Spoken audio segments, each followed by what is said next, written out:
خوش آمدید۔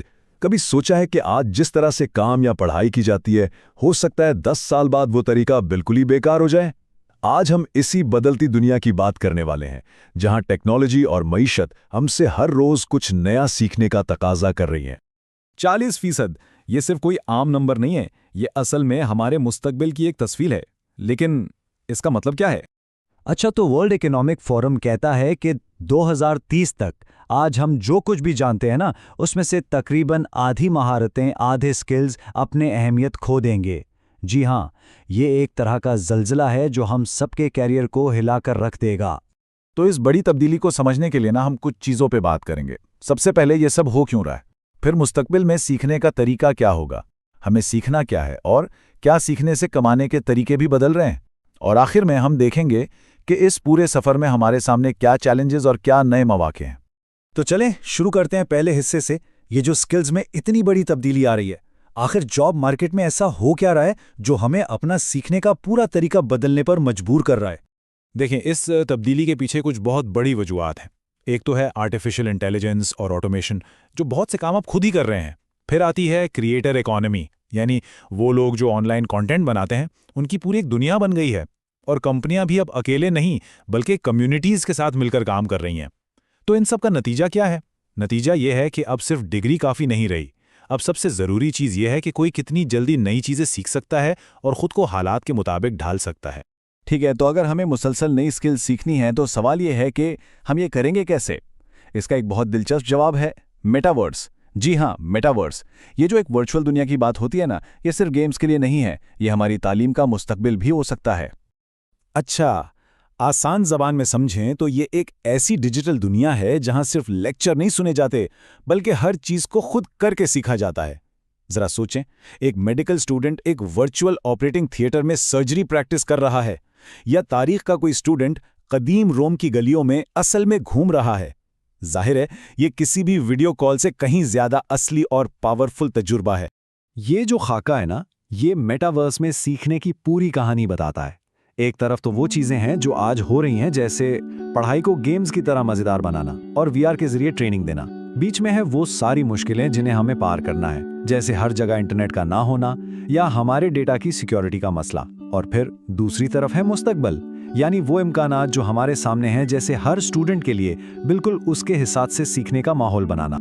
اور یہ کوئی مستقبل کی بات نہیں ہے، میٹاورس کا استعمال تو آج بھی ہو رہا ہے۔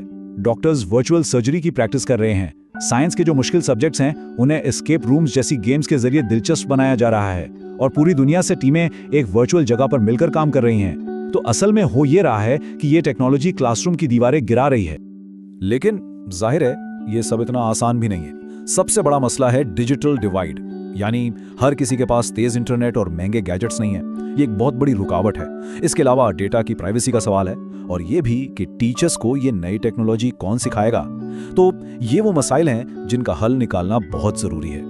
تو ہم نے اس پر تو بات کر لی کہ کیسے سیکھنا ہے، لیکن اب آتے ہیں اس سے بھی اہم سوال پر کہ ہمیں کیا سیکھنا ہے۔ کیونکہ دیکھیں، مستقبل کے لیے صرف نئے طریقے نہیں چاہیے بلکہ ہمیں نئے سبق بھی سیکھنے پڑیں گے۔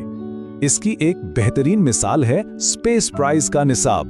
یہ صرف سیاروں اور ستاروں کے بارے میں نہیں ہے، نہیں، یہ اسٹوڈنٹس کو بالکل نئی چیزوں کے لیے تیار کرتا ہے، جیسے اسپیس اکانومی کیا ہے، اس سے جڑے اخلاقی سوالات کیا ہیں، اور پائیداری یعنی سسٹینیبلٹی۔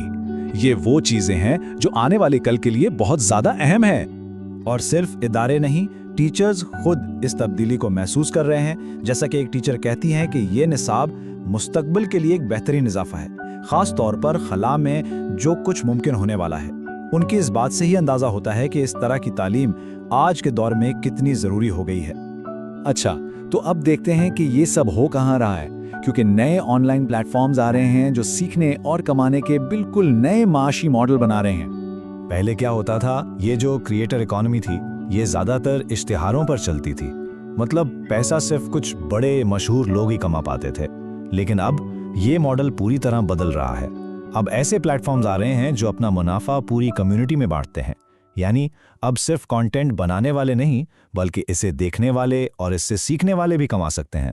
اس نئے ماڈل کی ایک مثال وڈمی جیسے پلیٹ فارمز ہیں۔ یہ کیا کر رہے ہیں؟ یہ پروفٹ شیئرنگ اور اے آئی کو استعمال کر کے ایک ایسا سسٹم بنا رہے ہیں جہاں سیکھنا اور کمانا ساتھ ساتھ چلتا ہے۔ مطلب آپ کچھ نیا سیکھ بھی رہے ہیں اور اس سے آپ کی آمدنی بھی ہو رہی ہے اور اس کا فائدہ پوری کمیونٹی کو ہوتا ہے۔ تو یہ ہے مستقبل کی ایک تصویر جو بن رہی ہے، لیکن اس منزل تک پہنچنے کا راستہ آسان نہیں، اس میں بہت سے چیلنجز ہیں۔ تو آئیے دیکھتے ہیں کہ آگے کیا رکاوٹیں ہیں اور ان میں کون سے نئے موقع چھپے ہوئے ہیں۔ مختصر یہ کہ ہمیں کچھ بڑے مسائل حل کرنے ہوں گے، جیسے ہر ایک تک انٹرنیٹ پہنچانا، ہمارے ڈیٹا کو محفوظ رکھنا اور اس ٹیکنالوجی کی جو اونچی قیمت ہے اس کا کچھ کرنا۔ لیکن سب سے بڑا چیلنج پتہ ہے کیا ہے؟ وہ یہ ہے کہ یہ ٹیکنالوجی صرف امیروں کا ایک مہنگا کھلونا بن کر نہ رہ جائے، بلکہ یہ واقعی ہر کسی کے لیے سیکھنے کے عمل کو بہتر بنائے اور سب کی پہنچ میں ہو۔ اور آخر میں یہ ایک سوال سوچنے کے لیے ہے، اس تیزی سے بدلتی ہوئی دنیا میں وہ کون سی ایک چیز ہے جسے سیکھنا سب سے زیادہ ضروری ہے؟ شاید اس کا جواب کوئی ایک سکل نہیں، بلکہ خود سیکھتے رہنے کی عادت ہے۔